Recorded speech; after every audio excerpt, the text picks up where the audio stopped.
How to get Roku Channel app on Firestick and your Android TV.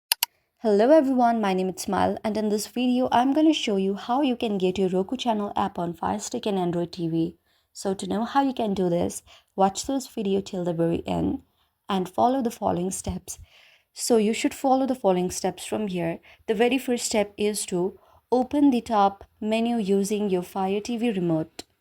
After you do that, you can simply scroll to the right side and select the option of app.